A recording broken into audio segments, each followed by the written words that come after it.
빌립보서 강의 61번째 시간입니다. 오늘은 빌립보서 4장 14절 말씀을 가지고 함께 은혜를 나누어 보도록 하겠습니다. 우리는 지난 시간에 내게 능력 주시는 자 안에서 내가 모든 것을 할 수 있느니라 라는 말씀을 가지고 함께 나누었습니다.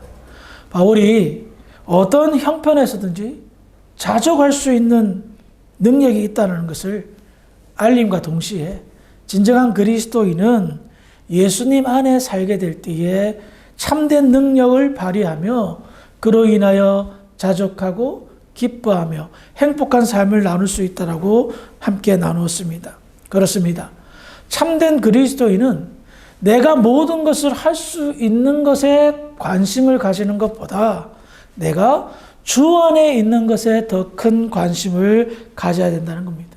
내가 주 안에 있게 될 때의 능력은 자연스럽게 따라와 주는 것이기 때문이며 내가 주 안에 있게 될 때에 가장 큰 만족과 기쁨과 은혜를 누릴 수가 있기 때문입니다.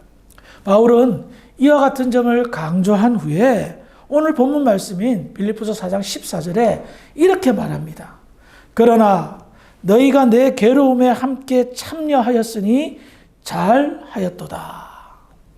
이 말씀은 바울이 빌립보 교회 성도들이 헌금을 함으로 바울 사역을 도와줌으로 인해서, 즉 그로 인하여 중단되었던 선교 사역이 다시 시작됨을 감사하는 내용입니다.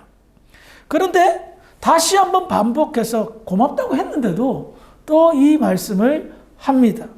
너희가 내 괴로움에 함께 참여했다라는 표현으로 말입니다.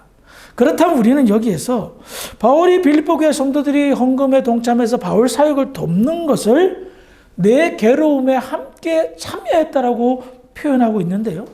이 표현이 좀 특색이 있고 색다릅니다. 그렇게 표현하는 이유가 뭘까요? 크게 두 가지로 나눠볼 수 있는데요. 첫 번째는 빌립보 교회 성도들이 지금까지 4장 이 중반까지 이제 거의 마무리가 되어 가는데 빌립보서를 딱 읽어보면 이 사람들이 어떻게 생각할까요? 바울이 도저히 감옥에 갇혀 있는 사람처럼 느껴지지 않을 정도로 빌립보서를 썼습니다. 편지만 보고 보면 바울이 우리가 생각하는 것보다 훨씬 잘 지내고 있는 것 같다라고 느낄 수 있단 말입니다. 이유가 뭐냐? 기뻐하라. 기뻐하라. 자족해라. 감사해라. 그는 편지 곳곳에 수도 없이 반복적으로 기뻐할 것을, 주 안에서 기뻐할 것을 강조했어요. 그는 이 내용만 보면 마치 감옥에 있는 사람처럼 느껴지지 않고 고생하는 사람처럼 느껴지지 않는 것 같아요. 아마도 바울은 자기 현재의 어떤 모습을 좀 인간적으로 정확하게 표현하고 싶었던 것 같습니다. 솔직히 감옥에 있는 게 아무리 그 사람이 기뻐하라 하더라도 편하겠습니까? 솔직히 괴로울 겁니다. 그런데 바울은요, 뭐라고 말하는 겁니까? 저는 예수님 때문에 견디는 거지 이 상황이 정말 좋은 것은 아니라는 겁니다. 그래서 그는 인간적으로 자기의 현재의 상태를 괴로운 상태라고 솔직하게 이야기하고 있다는 겁니다. 그런데 본래 목적은 그것이 아니었습니다. 두 번째로 그가 괴로움에 참여해서 고맙다라고 말하는 이유는 빌립보 교회 성도들이 바울의 형편을 아주 깊이 내다보았던 겁니다. 그가 감옥에 갇혔습니다. 복음을 전하다가 억울하게 요즘 말로 하면 누명을 써서 감옥에 갇힌 거나 마찬가지입니다. 얼마나 억울하겠습니까? 얼마나 안 좋은 상태, 괴로운 상태였겠습니까? 그래서 그 마음을 함께 나누는 것입니다. 자신들이 할 수 있는 것을 총동원해서 대신 갖춰줄 수는 없으니까 헌금을 걷어서 영치금으로 좀 편하게 생활하기 위해서, 그리고 돕기 위해서 에바로브로 디도를 함께 보내서 그를 섬길 수 있도록 최선을 다한 겁니다. 바울은 그런 모습을 통해서 자기의 괴로움을 헤아려주고 자기의 괴로움과 함께 하였구나라고 표현하는 겁니다. 빌립보 교회 성도들의 그 마음 씀씀이를 바울은 잊지 않았습니다. 고맙고 감사합니다 하며 반복해서 강조해서 이야기하고 있다는 겁니다. 누군가의 즐거움에 함께하고 동참하는 것 쉬운 일입니다. 하지만 누군가의 괴로움에 함께한다는 것, 동참하는 것 쉬운 일은 아닙니다. 그래서 정말 어렵고 힘들 때 내 곁에 있는 사람이 진짜라고 말하지 않습니까? 아마도 많은 사람들이 사람에 대해서 실망하게 될 때에 보통 이런 경우가 많습니다. 잘 나가고 내가 좋을 때는 곁에 딱 달라붙어서 세상에서 둘도 없이 친한 사이처럼 보이는데 내가 망하거나 나쁠 때는 언제 그랬느냐 듯이 외면하고 몰라줍니다. 잘 될 때는 사람들이 곁에 많이 있지만 안 되고 힘들 때는 사람들이 곁에 없는 것, 그것이 세상의 이치라 여겨집니다. 하지만 성경의 가르침은 그렇지 않습니다. 성경의 가르침은 힘들고 괴로울 때 함께 할 것을 가르쳐주고 있습니다. 그래서 하나님께서는 그것을 말로만 하지 않고 직접 행동으로 보여주셨습니다. 그 증거를 찾아볼까요? 사도행전 7장 34절의 말씀입니다. 제가 읽어드릴게요. 내 백성이 애굽에서 괴로움 받음을 내가 확실히 보고 그 탄식하는 소리를 듣고 그들을 구원하려고 내려왔노니 이제 내가 너를 애굽으로 보내리라 하시니라. 이 말씀은 애굽에서 노예가 되어 괴로움 당하는 이스라엘 백성들을 보시고 하나님이 내려오신다라고 표현하고 계십니다. 그런데 그 내려오심을 어떻게 행하셨죠? 실천하셨죠? 모세를 대신 보냄으로 인하여 실천하셨던 겁니다. 모세와 함께 하셔서 그에게 능력을 주고 이스라엘 백성들의 괴로움을 함께 동참하고 그들을 구원하게 하셨던 겁니다. 모세는 어땠을까요? 히브리서 11장 25절에 보면 도리어 하나님의 백성과 함께 고난받기를 잠시 죄악의 낙을 누리는 것보다 더 좋아하고, 모세도 하나님의 마음을 헤아려서 세상의 부귀영화를 버리고 그 백성들과 함께 괴로움에 동참했던 겁니다. 그가 그렇게 했던 이유는 뭡니까? 하나님의 나라의 영광이 먼저 보였기 때문입니다. 세상의 부귀영화도 보였습니다. 그와 동시에 세상의 괴로움도 보였습니다. 하지만 멀리 하나님의 나라의 영광이 보였던 겁니다. 그래서 그는 잠깐 세상의 부귀영화를 누리다 지옥에 가는 것보다 잠깐 고난에 동참하지만 영원한 영광의 나라를 향하여 나아가는 것이 크게 복되다 여겼기에 고난에 자처하며 동참했던 겁니다. 우리는 여기에서 누군가의 괴로움에 동참하는 행위가 얼마나 깊은 내용이 담고 있는가를 발견할 수가 있습니다. 첫 번째는 하나님과 함께하는 것이며, 두 번째는 구원의 역사에 동참하는 것이며, 세 번째는 영화로운 영광에 함께하는 것이었습니다. 하지만 누군가의 괴로움에 함께하는 것, 이 괴로움이라는 단어가 우리에게는 사실 부담감을 줍니다. 거리낌을 줍니다. 세상에 그 누구도 괴롭게 살려고 덤벼드는 사람은 없기 때문입니다.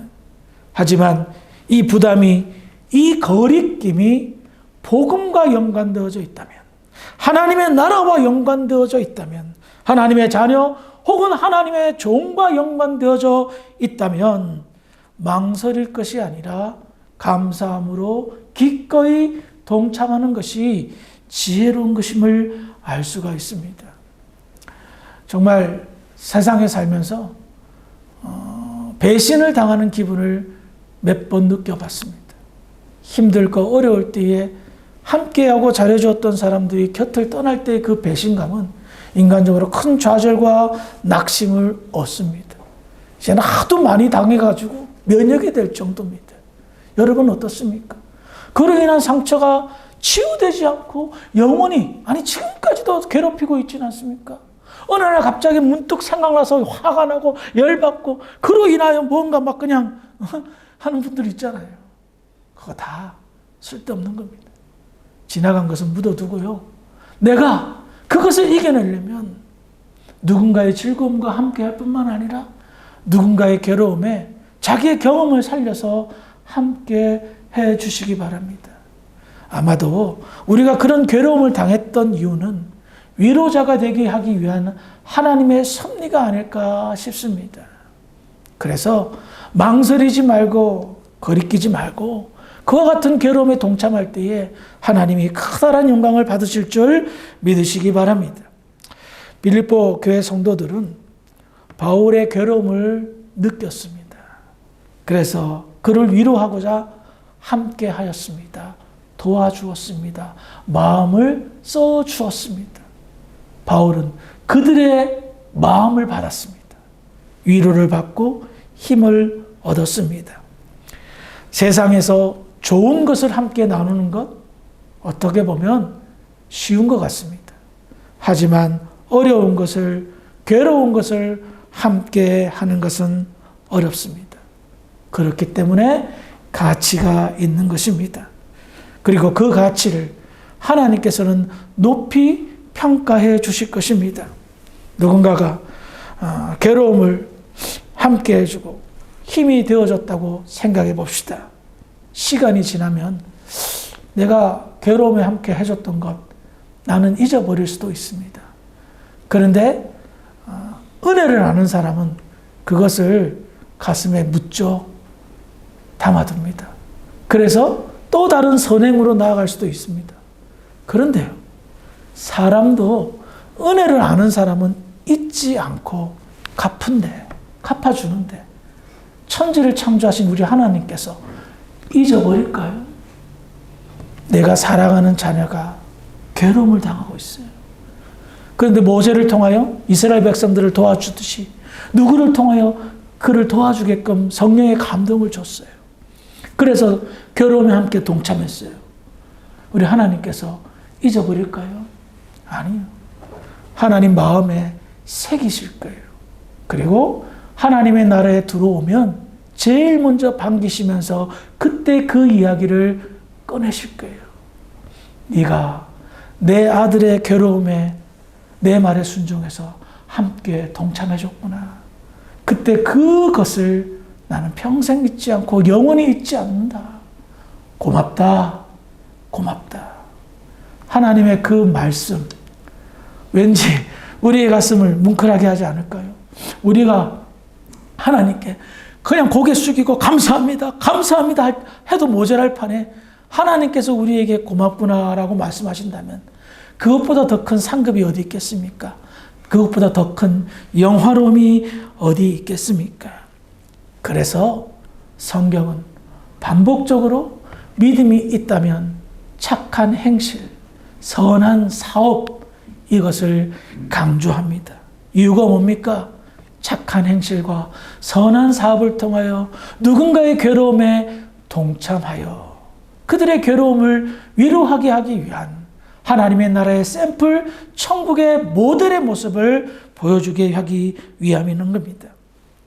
어떤 사람은요, 괴로움을 함께해서 위로를 주기는커녕 괴로움을 더하여 주는 사람도 있습니다. 그런 사람을 잊을 수 있을까요? 나를 괴롭게 했던 사람, 이상하죠? 안 잊혀져요. 용서했는데도 안 잊혀져요. 하물며 내 자식을 괴롭힌 사람이 있다 칩시다. 그 사람 잊을 수가 있을까요? 잊을 수가 없을 것입니다. 우리 하나님이 마찬가지십니다. 하나님은 우리의 아버지이십니다. 괴로움에 동참하는 자녀를 귀하게 보실 겁니다. 그리고 하나님의 자녀를 괴롭히는 자들 역시 절대로 가만두지 않으실 것입니다. 갈라디아서 6장 17절 이후로는 누구든지 나를 괴롭게 하지 말라. 내가 내 몸에 예수의 흔적을 지니고 있노라. 바울이 빌립보 교회 성도들을 칭찬하고 감사했던 것은 그들의 형편을 헤아려 준 그 마음 때문이었습니다. 물질 때문이 아니었습니다. 마음 때문이었습니다. 고마운 마음 때문이었습니다. 그런 마음을 함께 나누면서 신앙생활을 한다면 얼마나 기쁘고 행복한 그런 신앙생활을 할 수가 있을까요? 그런 것을 천국이라 말할 수 있을 것입니다. 기억하시기 바랍니다. 천국은 앙가품을 하는 것이 아닙니다. 복수를 하는 것이 아닙니다. 천국은 고마움을 나누는 곳입니다. 우리 주사랑교회가 고마움을 나누는, 서로 고마움이 없더라도 괴로움을 함께하는, 그리하여 아름다운 천국의 모습을 보여주는 그런 교회가 되기를 주의 이름으로 축원합니다. 기도하시겠습니다. 하나님 감사합니다. 바울의 그 고마운 마음을 오늘 함께 나누면서 정말 지혜롭고 믿음 좋은 신앙인이 어떤 자세로 신앙생활 하는가를 함께 깨달았습니다. 누군가의 즐거움을 함께 할 뿐만 아니라 누군가의 괴로움도 함께 할 수 있는 믿음의 성도, 믿음의 교회가 되게 하여 주시옵소서. 세월이 지나갈수록 세상은 악하며 우리의 삶은 괴로움이 증가되어집니다. 이와 같은 때의 교회가, 우리 주사랑교회가 누군가의 괴로움에 위로자가 되기를 소망합니다. 그런 교회 세울 수 있도록 하나님 도와주시옵소서. 돌아가는 발걸음도 하나님 함께하여 주실 줄 믿고 감사하며 예수님의 이름으로 기도합니다. 아멘.